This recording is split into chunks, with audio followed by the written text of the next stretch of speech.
अगर ऑफिशियली कोई country Israel का बॉयकॉट करती है तब उन्हें काबिल असर नुकसान देखने को मिल सकता है, अगर उस कंट्री के अंदर उनका एक बड़ा मार्केट था, लेकिन उसका एक बड़ा इम्पैक्ट इस कंट्री पर भी पड़ेगा, क्योंकि इस कंट्री के लोग भी उस चीज़ को इस्तेमाल कर रहे थे, उससे फ़ायदा उठा रहे थे।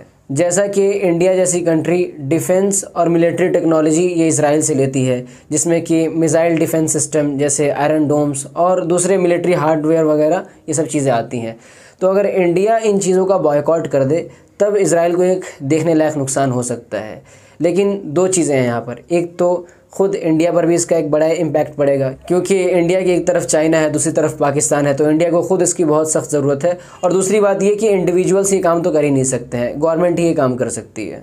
या इसके अलावा एग्रीकल्चर टेक्नोलॉजी है, नेटाफिम वगैरह, तो अगर इंडिया इसका बॉयकॉट कर दे तो इसका नुकसान इंडिया को खुद होगा, जो किसान हैं उनको इसका नुकसान होगा। और इनके अलावा इंफॉर्मेशन टेक्नोलॉजी, साइबर सिक्योरिटी और दूसरी टेक से रिलेटेड चीज़ें हैं जिनको बॉयकॉट करने से इजराइल को बड़ा नुकसान हो सकता है, लेकिन खुद इंडिया को भी और इंडिया के लोगों को भी बहुत बड़ा नुकसान होगा। तो बॉयकॉट करने से अपने लोगों पर भी जुल्म हो सकता है या अपने लोग भी बहुत सी चीज़ों से महरूम हो सकते हैं, इसलिए बॉयकॉट करना कोई बहुत पुरअसर सॉल्यूशन नहीं है। या तो आप ऐसा करें कि ख़ुद अपने तौर पर ऐसी चीज़ें, ऐसी टेक्नोलॉजीज़ बना लें कि आपको उनकी ज़रूरत ही ना रह जाए और उनको नुकसान हो जाए, कि आप उनके मोहताज ना रह जाए, अपनी चीज़ों को इस्तेमाल करें। जिसको मैंने एक लफ्ज़ में कहा था कि अंदरूनी तौर से अपने आप को मजबूत करें। पहले इस काबिल बने कि अपने आप पर होने वाले जुल्म को आप रोक सके, फिर उस जुल्म को रोकने के लिए जाइए। इसीलिए तो अल्लाह ताला ने कहा है कि वअइद्दू लहुम मस्तताअतुम मिन कुव्वतिन व मिन रिबातिल खैल तुरहिबून बिही अदुव्वल्लाहि व अदुव्वकुम, कि इतनी ताकत और क़ुव्वत जमा करो, इतने मजबूत बनाओ अंदरूनी तौर से अपने आप को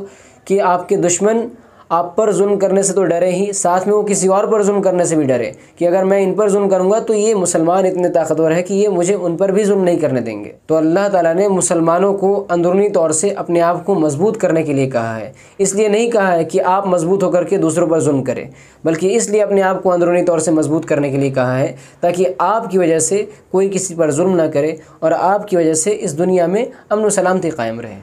इसी टॉपिक से रिलेटेड एक बात मैं वाज़ेह कर देना चाहता हूँ कि बहुत से लोगों को लगता है कि आज फ़िलिस्तीनियों की, मुसलमानों की मदद हकीकत में सिर्फ ईरान और उसी की जो एक विंग, एक शाख हिज़्बुल्लाह है, यही लोग जो है फ़िलिस्तीनियों की, मुसलमानों की मदद कर रहे हैं और यही लोग मुसलमानों के दीनी तौर से खैर ख़्वाह हैं।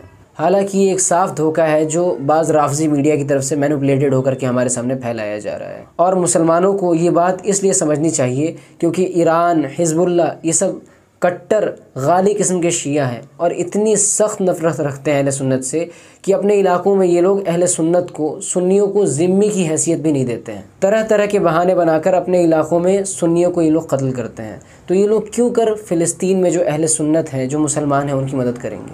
सहाबा से इस कदर नफरत रखते हैं कि आप अबू बकर और उमर नाम तक नहीं रख सकते इनके इलाकों में। और एक बहुत अहम पॉइंट ये कि शियों के मुताबिक मस्जिद अक्सा फ़िलिस्तीन के अंदर है ही नहीं। ये लोग तो ये अक़ीदा रखते हैं कि मस्जिद अक्सा आसमान के अंदर है। तो अब ज़रा सोचिए कौन सी मस्जिद अक्सा को ये लोग बचाना चाहते हैं। इमाम अल-बाक़िर अलैहिस्सलाम लैसा कमा क़ालू व इन्नमा यक़ूल इस्माईल अल-जुअफ़ी हकज़ा सनअ अल-इमाम व इन्नमा सुब्हानल्लज़ी अस्रा बिअब्दिही लैलन मिनल मस्जिदिल हराम व अशारा इला मक्का इलल मस्जिदिल अक़सा व अशारा इला तुख़ूमिस समा। गर्चे सारे शिया इस बात को नहीं मानते हैं, लेकिन इनकी किताबों के हवाले और इनके मल्टीपल स्कॉलर्स के विटनेसेस इन्हें मुत्तहम करने के लिए काफ़ी हैं। और हम लोग फ़िलिस्तीन के अंदर जिस मस्जिद अक्सा को जानते हैं, वो मस्जिद अक्सा तो हज़रत उमर ने आज़ाद कराया था, और ये लोग तो दिन रात हज़रत उमर को गालियाँ देते हैं और उसे किसी उमवी खलीफा ने बनाया था। और बनु उमैया को तो शिया दिन रात गाली देते हैं, दिन रात उन पर लानतें भेजते हैं। तो ये लोग क्यों कर उस मस्जिद अक्सा को आज़ाद कराना चाहेंगे। तो दीन के लिए, मुसलमानों की हिफाजत के लिए, मस्जिद अक्सा के लिए ये लोग यहाँ पर कोई काम नहीं करते हैं। अब रहा मसला ये कि दुनिया को ये लोग क्यों दिखाते हैं कि हम लोग इज़राइल के मुखालिफ है। तो इसकी वजह बहुत साफ़ है, जिसे गैर मुसलमान तक समझते हैं, लेकिन हमारे यहाँ के कुछ जज्बाती मुसलमान इसे समझने के लिए तैयार नहीं है। और वो वजह ये है कि ईरान मिडिल ईस्ट में अपना इन्फ्लुएंस बढ़ाना चाहता है, मिडिल ईस्ट का चैम्पियन बनना चाहता है, दुनिया के सामने मुसलमानों का हीरो बनना चाहता है। इसीलिए इन्होंने लिबनान के अंदर हिजबुल्लाह, यमन के अंदर हूथी और मिडिल ईस्ट के अंदर अपने दूसरे ऑर्गेनाइजेशन फैला रखे हैं। ये एक बहुत लंबा टॉपिक है जिसके प्रूफ्स और विटनेसेस मैं कमेंट बॉक्स में या डिस्क्रिप्शन में डाल दूंगा इंशाल्लाह। जो लोग इंटरेस्टेड हैं वो पढ़ सकते हैं। तो ये लोग जब इज़राइल पे हमला करते हैं या दिखाते हैं कि हम इज़राइल के मुखालिफ हैं, तो इनका कोई दीनी मकसद नहीं होता है, कोई ऐसा मकसद नहीं होता है कि मस्जिद अक्सा, मुसलमानों की हिफाजत, ऐसा कुछ मकसद नहीं होता है, बल्कि अपना इन्फ्लुएंस बढ़ाना मकसद होता है मुसलमानों के दरमियान मिडिल ईस्ट के अंदर। इसीलिए आप देखेंगे कि हमला करता नहीं है कि उससे 24 घंटे पहले ऐलान पूरी दुनिया में पिटवा देता है कि हाँ हम लोग हमला करने वाले हैं इन पर। खैर, मुझे सियासी बातों पर बात करना पसंद नहीं है, और जो लोग मुझे पहले से जानते हैं, जिन्होंने मेरी पुरानी वीडियोस देखी हैं, वो लोग ये बात जानते हैं। लेकिन चूंकि मुसलमानों में बहुत ज़्यादा गलतफहमी पाई जाती है, इसीलिए इन सब चीज़ों पर मैंने थोड़ी सी वजाहत कर दी। तो उलमा से जुड़े रहे। और आखिर में मैं आपको रिकमेंड करूँगा कि डॉक्टर अरकम रईस साहब का अल-इबानतुल कुबरा के जो दुरूस हैं उनका सिलसिला चल रहा है। मैं ख़ुद भी उन्हें सुनता हूँ और मैं आपको भी सुनना रिकमेंड करूँगा कि आप ज़रूर उन्हें सुनें। अल्लाह रब्बुल इज़्ज़त हमें अपने दीन की सही समझ अता फ़रमाए और हक़ और अहले हक़ का साथ देने की तौफ़ीक़ अता फ़रमाए। आमीन। व आखिरु दावाना अनिल हम्दुलिल्लाहि रब्बिल आलमीन।